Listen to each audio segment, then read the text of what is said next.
ভোলা থেকে এলএনজিতে রূপান্তর করে ঢাকায় গ্যাস সরবরাহে ভোক্তা পর্যায়ে প্রতি ঘনমিটার গ্যাসের দাম ৪৭ টাকা ৫০ পয়সা নির্ধারণের সুপারিশ করেছে বাংলাদেশ এনার্জি রেগুলেটরি কমিশন বিইআরসির কারিগরি টিম।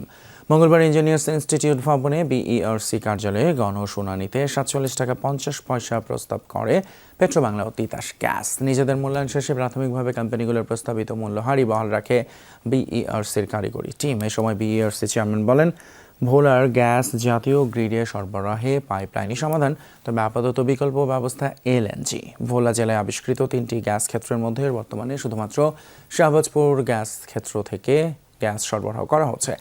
এই ক্ষেত্রের দৈনিক উৎপাদন ক্ষমতা ১২০ মিলিয়ন ঘনফুট। স্থানীয় পর্যায়ে বিদ্যুৎ, শিল্প, আবাসিক সহ অন্যান্য শ্রেণীতে গ্যাসের প্রকৃত ব্যবহার ৯০ মিলিয়ন ঘনফুট। অবশিষ্ট সরবরাহযোগ্য উদ্বৃত্ত গ্যাস থাকছে ৩০ মিলিয়ন ঘনফুট। এখন যে গ্যাস বলা হচ্ছে 1.2 টিসিএফ বা 1.4 টিসিএফ, সার্টেনলি তার চেয়ে বেশি আছে এখানে, কিন্তু রিকভারেবল কতটুকু এটা নিশ্চিত না হয়ে বলা যাচ্ছে না।